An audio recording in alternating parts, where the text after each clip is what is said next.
You're watching UATV News. My name is Ina Kosinska. Good evening. The spread of coronavirus in Ukraine remains high. Over the past day, 2,551 Ukrainians came down with COVID-19. Kyiv, Lviv, Chernivtsi and Kharkiv regions remain the leaders as regards the number of infected. At the same time, the mortality rate from COVID-19 has decreased by 30% since April. In addition, a record-breaking number of patients recovered yesterday, 1,157. If we look at the percentage of mortality from coronavirus disease in Ukraine, we've got something to be proud of. We have one of the lowest percentages in Europe, 2.1%, such is the current death rate in our country.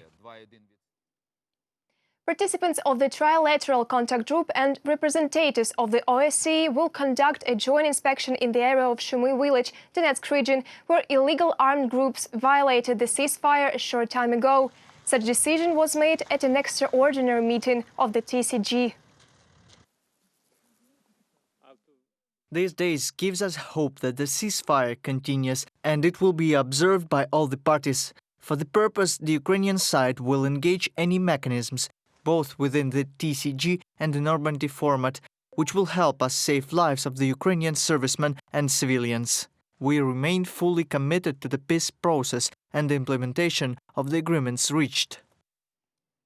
Ukraine will take part in the second round of talks with Iran. The meeting on compensation for the downing of Ukraine International Airlines aircraft will take place in Tehran from 18th till 21st of October.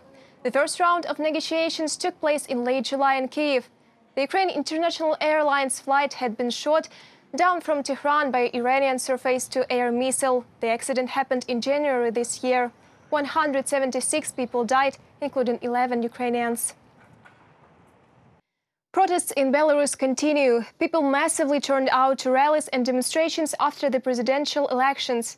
The victory of Alexander Lukashenko, announced by the Electoral Committee, did not leave indifferent either the Belarusians or the world community. 32nd day of protests in Belarus. Presidential election was held on August 9th.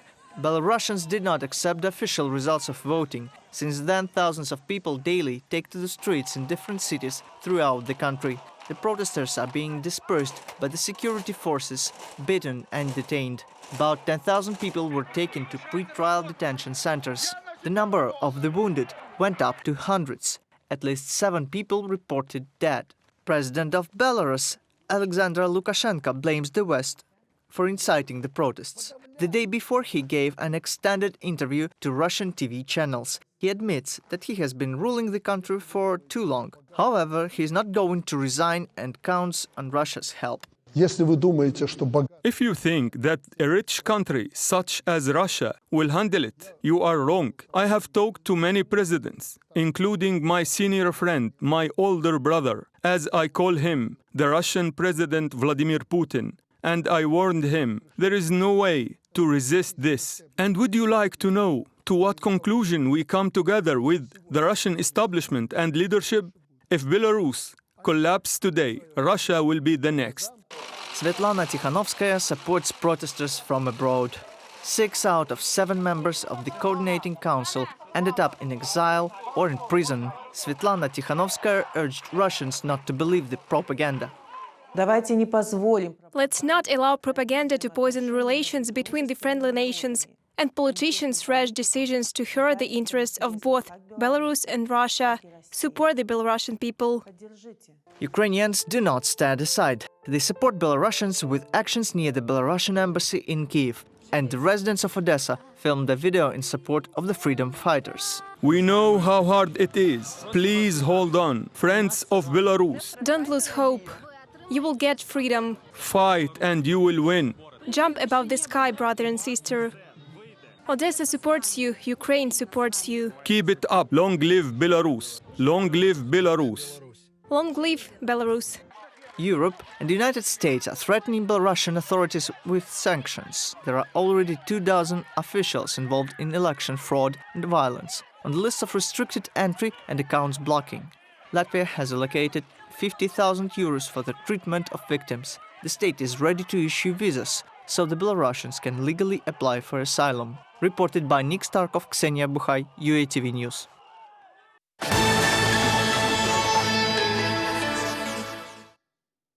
Additional entry-exit points, new motorways and launch of a new railway line. The Luhansk region's development plans for the coming years are being discussed by officials, activists and local communities. Our correspondents will tell more. To build a new railway line from Starobilsk to Rubizhne in 2 years and to launch intercity to Luhansk region. The project will not only increase passenger traffic, also it will give farmers the opportunity to export their products outside the region. A Chinese company represented by the general director has guaranteed that they can build it and are ready to provide us with such investments. They have their own financial mechanisms and they have agreed to our terms and conditions. It is an investment of 10 years and more. Of course, there should be certain preferential term here, a year or two, and no more than 4% annual interest rate. This fall, 2 new checkpoints in Shasty and Zolote are to be opened. These will be modern facilities with everything you need: a service center, a laboratory for COVID testing, a pharmacy and a mother and child room. It is going to be a modern complex. Service center, mobile complex for border guards, special hall for COVID testing, a pharmacy and a mother and child room. It is going to be a great complex. We do our best to succeed. The residents of the Luhansk region say that most of all they need new roads and housing for those who lost it due to the hostilities in Donbass. I would like to see business hubs, as young people are very interested in this. And now it is being implemented on the basis of Volodymyr Dal East Ukrainian National University. Also, it will be great to have more affordable roads. As a children's animator, I understand that the sphere, especially in the Luhansk region, is the sphere of entertainment. I think it should exist. And of course, to have some kind of a hydro complex would be great. It's not about fun, but more about relaxation. A person can visit, for example, hydro treatments, a spa zone, etc. The Festival of Opinions is held in Luhansk region annually. It helps the local authorities to understand what the residents of the region lack for a convenient and comfortable life. Anastasia Volkova, Andrei Magomedov, Severodonetsk, Ukraine, UATV News. The number of road accident victims in Ukraine is terrifying. According to the Ministry of Infrastructure, 174,000 people have died on the roads over the past 29 years. How to make Ukrainian driveways safe? My colleagues try to find out. Globally, every 24 seconds one person dies in a road accident. The highest mortality rate observed in Africa and lowest in Europe. 100 days ago, a system of photo-video fixation started in Ukraine. In the road sections where cameras were installed, the number of speeding cases has decreased threefold, and the state budget has been replenished by 100 million hryvnias. Since the installation of cameras, only 13 accidents have been fixed. This means the traffic speed in the most dangerous areas decreased 3 times. As a result, people get less injuries and less death occur in the road sections equipped with cameras.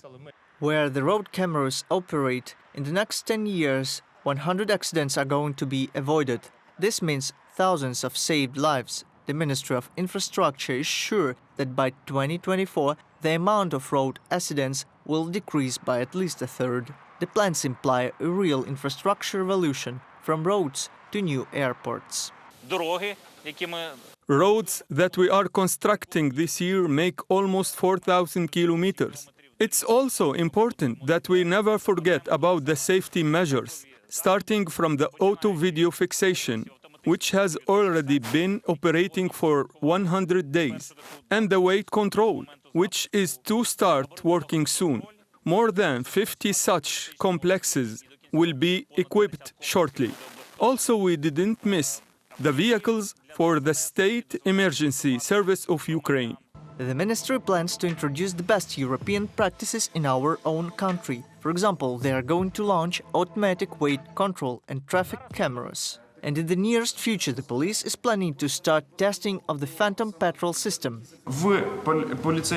Into the specialized police transport, we installed some additional devices. This will fix everything, even when the police vehicle is moving. Officials plan to reduce the death rate on the roads by half by 2030. Nick Starkov, Inna Mazurkevich, Serhiy Ilinsky, Kyiv, Ukraine, UATV News. A special enclosed playground for dogs has been opened in Dnipro city.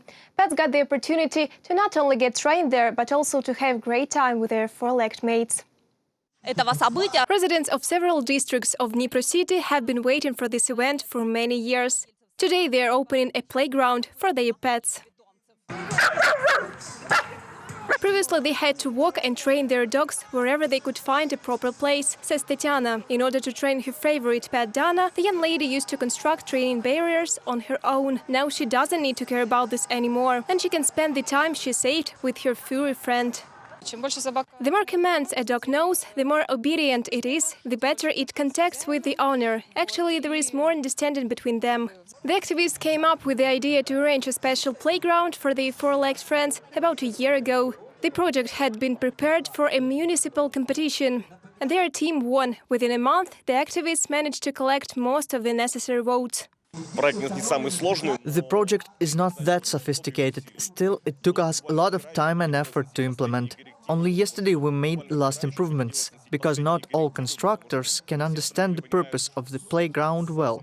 What it should be, what equipment it has to include, and so on. 200,000 hryvnias were allocated for the construction of the playground. The equipment includes barriers for dog training and other useful stuff. We consulted with sinologists who explained us how to arrange this place in the best way and make it suitable for both small and big animals. For dog owners, entrance is free. The only condition is to clean up after a furry friends. Natalia Husak, Volodymyr Shtangelov, Dnipro, UATV News. That was our final story this hour. More updates on our website, Facebook, Twitter and YouTube pages. Stay safe and good night.